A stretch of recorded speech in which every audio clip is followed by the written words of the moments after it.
The crystalline chamber of the Galactic Tribunal stretched impossibly high, its faceted walls refracting the light of a dozen suns.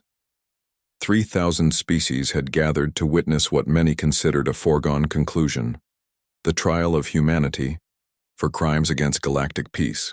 The charges were severe: unauthorized expansion, violation of the sacred preservation zones, and the most damning of all, the systematic eradication of what the Galactic Council deemed primitive but essential ecosystem guardians.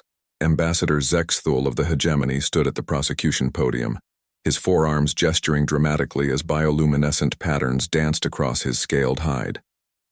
Honored justices, his voice resonated through the chamber's acoustic amplifiers. The species known as humans represents everything we have sworn to prevent. In merely 3 centuries since achieving faster-than-light travel, they have colonized over 400 worlds, strip-mined asteroids without regard for microorganism preservation, and, most heinously, committed genocide against the peaceful mosquito collective of Kepler 442b. Murmurs of agreement rippled through the alien assembly. The evidence seemed overwhelming. Holographic displays showed human terraforming operations, the transformation of pristine worlds into agricultural centers, the construction of vast cities where once unspoiled wilderness had thrived. At the defendant's table sat Dr. Sarah Chen, Earth's most accomplished interstellar legal advocate. Her small frame looked almost comical next to her 7-foot-tall Valorian co-counsel, but her eyes held a sharpness that made several of the alien observers shift uncomfortably. She had requested to represent humanity alone, a decision many on Earth considered suicidal. Supreme Justice Morthak, a being of living crystal whose form shifted like slowly moving mountains, spoke in harmonics that translated across 1,000 languages simultaneously. The defendant will present their case. Sarah stood, her movements deliberate and confident. She walked to the center of the chamber, where a small platform awaited. The silence was deafening. "Honored justices," she began, her voice clear and unwavering. "I stand before you not to dispute the facts presented, but to challenge the very foundation upon which this trial rests." Ambassador Zexthul's patterns flared with indignation. "Your Honor, the defendant cannot—" "The defendant," Sarah interrupted, her gaze never leaving the Supreme Justice, "wishes to invoke Section 847 of the Galactic Legal Code, subsection 12, the right of fundamental legal challenge." A ripple of confusion passed through the chamber. Even the translators seemed to stutter. Justice Morthak's crystalline form pulsed with what could only be described as surprise. "Counselor Chen, that section has not been invoked in over 10,000 years. Are you certain you understand its implications?" "Completely, Your Honor. I challenge the legal framework being used to judge humanity on the grounds that it was never designed to accommodate our species' unique characteristics. The law, as currently written, is fundamentally discriminatory." The prosecution erupted in protests, but Sarah continued, her voice rising above the chaos. "The Galactic Legal Code was written by species who evolved on worlds where cooperation was the primary survival strategy.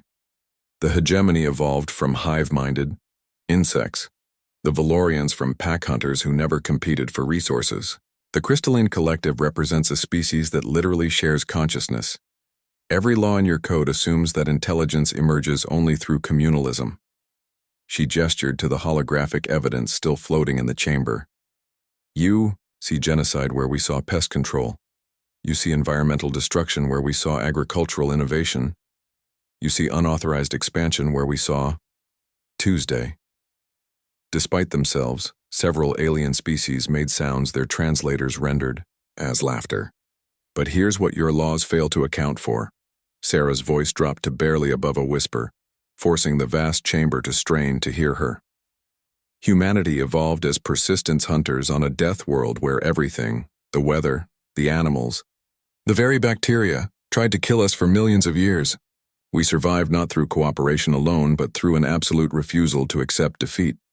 We survived because we were too stubborn to die." She activated her own holographic display. "You call the creatures on Kepler 442b the Mosquito Collective and classify them as sapient guardians. but examine the data more carefully. These weren't just insects. They were carriers of 17 different diseases that would have killed every human colonist within a month. We didn't commit genocide. We committed the most human act possible. We refused to roll over and die. The chamber fell silent as medical data filled the air around them. Every world we've destroyed was actively hostile to human life. We don't terraform planets because we're greedy. We terraform them because we have no choice. We're the only species in galactic history that evolved on a planet that was actively trying to kill us, and we're the only species that learned to kill it back. Justice Morthak's form shifted, patterns of light cascading through his crystalline structure. What exactly are you proposing, counselor? Sarah smiled, a predator's expression that made several aliens unconsciously retreat. I propose that the Galactic Legal Code establish a new category, survivor species law. Laws that account for species whose survival strategies include environmental modification, pest elimination, and resource extraction, not as acts of malice, but as expressions of the evolutionary drive that allowed them to become sapient in the first place. This is preposterous. Ambassador Zex Thul's patterns flashed in distress. You cannot rewrite galactic law simply because your species refuses to follow it. Can't I? Sarah's voice was quiet, but it carried across the chamber like thunder. Your Honor, I submit that any legal system that condemns a species for the very traits that enabled their survival is not justice. It's systematic oppression. And according to Section 3 of the Galactic Charter, systematic oppression is the one crime that supersedes all others. The implications hit the chamber like a shockwave. If Sarah was right, if the legal system itself was discriminatory, then not only would humanity be acquitted, but the entire galactic legal code would need to be rewritten. Justice Morthak was silent for long minutes, his crystalline form pulsing with calculations that spanned millennia of legal precedent. Finally, he spoke. The court finds merit in the defendant's argument. The charges against humanity are dismissed, pending a complete review of the Galactic Legal Code to ensure equal representation of all survival strategies among sapient species. As chaos erupted in the chamber, Sarah gathered her materials with the calm satisfaction of someone who had just done the impossible. She had come to defend her species and ended up revolutionizing galactic law itself. Later, as delegates argued, and translators overheated trying to keep up with the multilingual shouting match, Justice Morthak approached Sarah privately. You knew this would happen, he said, his harmonics carrying what sounded like admiration. You never intended to simply defend humanity. You planned to change everything. Sarah looked up at the towering crystal being and shrugged, a gesture that somehow seemed both casual and profound. Your Honor, I'm human. We don't know how to do anything small. And in that moment, the galaxy learned something that would reshape interstellar civilization forever. Never underestimate a species that survived by being too stubborn to accept the impossible.